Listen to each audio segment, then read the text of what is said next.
he fires David Kenner. Then at the same time, he tries to fire Reggie Wright as well.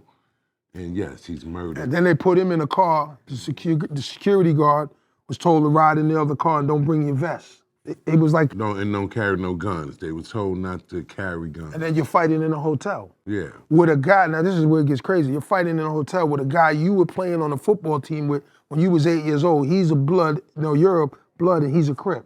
Mm-hmm. And that's Keefy D. You're on the team together. Like, it doesn't look good. Yeah. To me. It's crazy. It doesn't. Shit looks crazy. It doesn't really make sense. And we all know that, all right, so you saw the shooter because you're alive. You survived the shooting. So you could identify the shooter, from day one. Gaddafi gets killed because he identified him. He gets killed. I understand why go to Jersey and kill you him. say you don't identify the shooter. But later on, you pay, you help pay someone to get you out, that is supposedly the shooter. That's another thing too, so. But this is even another thing, Kat, I want to ask you about this one.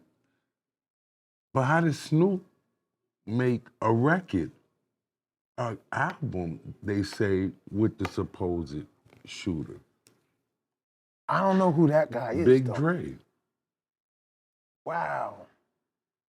They say Snoop did a whole mix CD with Big Dre after the shooting, and from what I'm told out there, it was well known that Big Dre was actually yes, they say Big Dre was the shooter. They say, when they say that, it was a big arm that went out, and they say Orlando wasn't the shooter. They're insinuating it was Big Dre. And they said Big Dre actually went into the neighborhood and bragged about it. That's crazy. But Snoop did a mix CD. With him after it. I don't know, just, you know what I'm saying? It's just questions, you know what I'm saying? It's just things, these things come from our time, and I've always, the thoughts just, roll around in my head, and then like what you said with Pac, there's no denying that, some people argue, say, oh no, he wasn't trying to leave Death Row, that wasn't true. Oh, he was but trying to leave Death Row. I remember that time myself, and I remember there was... He was definitely trying to leave. There was, at that time, they said right before he died, that there was a little friction. His bodyguard that was killed, Frank Alexander, he said that he witnessed Pac and Suge arguing. And it was very tense at that time over money. And in the end, he was saying that it was a Death Row insider job. He died. Yeah, that's what Frank said too. God bless Frank. Frank was a good dude. So he should have never abandoned his post listening to him. He wasn't hired by him. Yeah. You're a bodyguard, you watch your man. Because one mistake, it was over for him. Mm-hmm. Pac knew he was going anyway. He knew it. Yeah. Like, he knew it. He knew he made mistakes, man. I know he wouldn't have did Sam like that. Like, he was in a real, remember, you're the bully who's bloodthirsty. Mm-hmm. And he was looking for dumb shit. You do that to Dre, you'll do that to anybody. How did Craig Mack survive that? Because Craig, not you. No, Craig wasn't there. But Craig Mack was with Death Row? No, but he never showed up. There was rumors. The only one who was there was me. I thought they said Craig was there. Nah. So Craig was never. So he ain't built like. That's what I'm saying. I said Craig ain't you. So how did he survive that? Yeah, so he wasn't in the. He wasn't in that at all. I thought because they said he was supposed to be the. He dated Rage for like a week, and then he never showed up there. He wouldn't have survived that shit. What's sad about that too? When he got involved with them, and Alvin got in it with Bad Boy, like nobody helped them in that Bad Boy situation. Like the way Craig and Al B went out in that situation, they were just by themselves, and it didn't go nowhere, and they didn't have enough muscle to move, to make Puffy do what they wanted to do. They didn't have the muscle, and and then Craig died of AIDS because he had a very low self-esteem.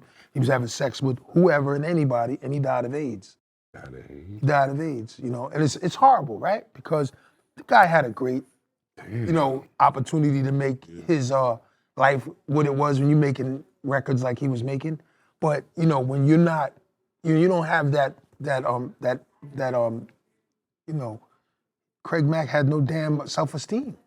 And I even heard that the guy that he was staying in the coat with, he Oh, that ended shit up was- getting locked up. That That guy dude was was crazy. a scammer. Oh, and that the guy whole was thing. crazy.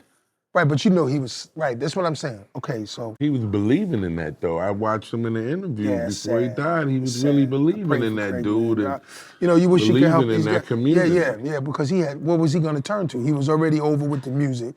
That wasn't gonna work out. He wasn't gonna cut his manager off, who he felt saved his life, and then Puffy was like, you gotta get rid of your manager. I don't know why he wanted to get rid of Alvin Toney. I just don't know that to this day.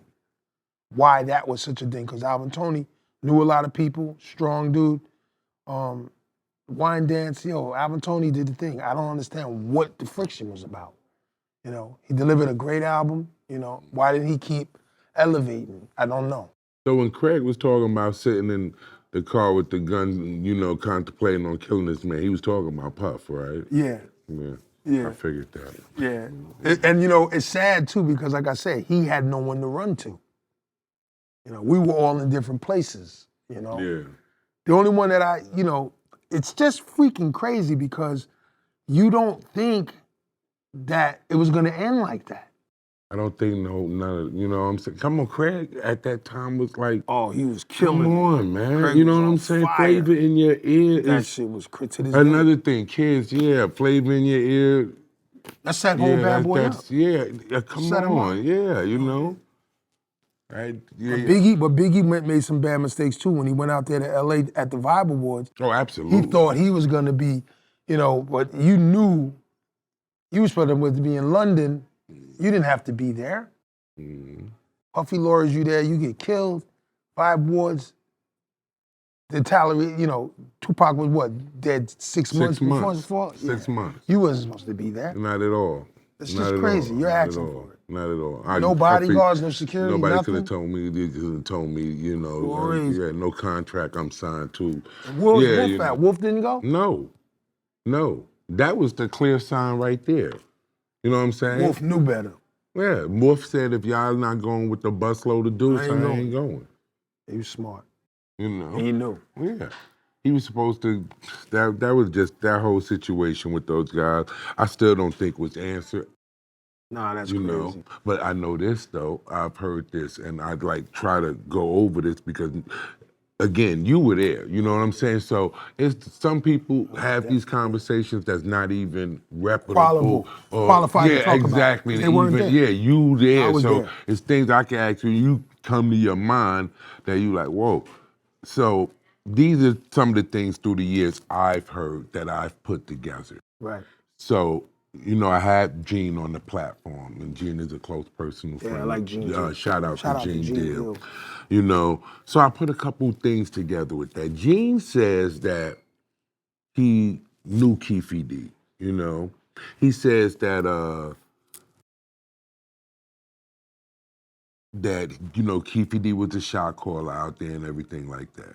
Now, he says that he have information that the shooter walked up on the car. Yeah, and the bow tie. No, that's the one with Biggie. Oh, okay. You're talking about for 2Pac. Yeah, that the shooter walked up on the car. So if the shooter walked up, that kills the thing about, Keefe D and, Orlando driving and pulling up and shooting. Right. Now, I've been in Vegas myself, and I've stood right there, took pictures, we looked at it. Right. And that place is so crowded. You know what I'm saying? Yeah. I mean, it's so Corvo, crowded. Right? Yes, exactly. Yeah. It's so crowded. I cannot see on a Mike Tyson fight, how is it possible? Me and my wife standing there, we analyzed it. It's no way the car you saying was on this side. Buster U-turn, caught up with them and killed them. It just don't make sense. And then just able to slip away in the traffic. That's impossible. Out there, it's back-to-back traffic. And it wasn't. Ice Cube said the same thing. Exactly. Ice Cube thinks it's the government. And it wasn't. That's crazy. And it wasn't Mike Tyson night. We out there on a regular night, and it's crazy. not moving. Right. So how could it do it on Mike Tyson exactly. night? So I'm listening to Gene. He said he was told that, you know, someone walked up on the vehicle. So I pay attention to that. Then I listened to Suge, and I listened to the story. They said the dude that was in front of them blocked them in. Remember they said the car that was in front of them blocked them in, but that person was with them. He was a death row affiliate. Employee. Exactly. So something he did, they said blocked it in and Suge couldn't get around it. Now then he's on tape later saying that he went up to the car and he saw them shot up and he asked Pac, you all right? And asked Suge, are you all right? So now there is somebody standing outside of the car after they're shot up. You know, then they say he went and jumped in the car and left. And that Suge then pulled the car off, pulled down the block crazy. So, all right, so now there is a person standing outside the car. You know? So, whatever, you know. So, I think about that. Now, Gene said, and Keefe, go to Keefe D. Keefe D said that Puff offered him $1 million. I heard about that too. Yeah. So when he said he offered him the $1 million, Gene said that he saw the check. I heard about that too. But this is deep. Now check all of this out. This is where you come in and have answers that are probably going to bring a spark that you didn't know. So looking into all of this, so this $1 million to check. Now I know personally, I remember at that time, Puffy got on the radio and he said, I put $1 million on your head. So I'm like, 2 and 2 is 4. exactly. I remember that time. I remember, you know, when he got, he was, you know, he was dissing Pac. He got on there coming at him and said, yeah, I put $1 million on your head. So how come this $1 million come back up? This exact number. Now, Gene saying he saw the check. So then we follow the story. Gene said that Vaughn, Zip, you know, I'm sure you know Vaughn, we all know Vaughn, that, you know, Vaughn pulls up on him and shows him the check, you know. So he says that's how he saw the check. So he said, that brown skin nigga exactly. Zip. Yeah, exactly. You already know what's up with Zip. So he said, what's up with this check? And he said, oh, you know what I'm saying? I just sold the record company. You know what I'm saying? They gave me $1 million for for the record company. So Gene, like, I don't know you to have no record company. What record company? So he said he looked on the thing and it said Black Ground Records. That's making sense. It's going deep. You know who the owner of Black Ground Records is, right? Keefe D, you know? No. Who? This one gonna bug you out. Jimmy Henchman. Wow. Wow, that's the deep Do you shit. see how deep that just went? That's a rabbit hole, because he was the one that was in the spot when he got hit. Woo. And he said, if your money ain't right, don't go to war. Pac said, all right, my money right now, so I'm ready for war. Right. Then he was dead. Makes sense, too. The check. That makes sense. Is on the... Wasn't the detective saying that, too? Yeah. Wasn't he on that? Yeah, he just didn't have the last part. He didn't have the last part, but he had everything else, though. Yeah, people ain't been... He didn't have that last part. You put, ooh, that's crazy. So I'm just be looking at this whole thing like, that's powerful-ish, right? Because nobody could figure that out because there was so many diverse players in that shit. Yes. That's a rabbit hole. Yes. You go down that rabbit hole and you... you put the woo. Yeah, because I looked at it. I mean, that was my error. I'm like, damn, what happened? And you went out there. Yeah. And you went out there to check it out. Exactly. And, said, and I know the exact people that's involved in it. You know what I'm saying? Right. You know? My man Reggie Wright, though, I don't know if he was out there that night.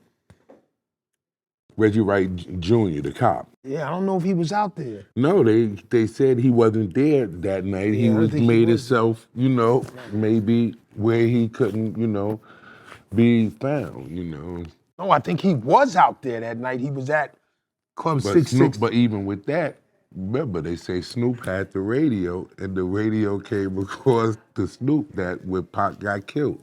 And Suge said, what was Snoop doing with that radio? Yeah, and Pac and Suge also said that Snoop didn't come to the hospital neither. Yeah. Said he came to the house with them. Mm-hmm. Pac's mother told him to go see him. So it's so complicated, that whole thing, and it's so trivial. No, but that right there, the spin, that it was his record label? It was his record label. How can you get around shit. that? There's no getting around that. There's no getting around that shit. That's crazy. There's no getting around. That's very deep right there. It was his record label.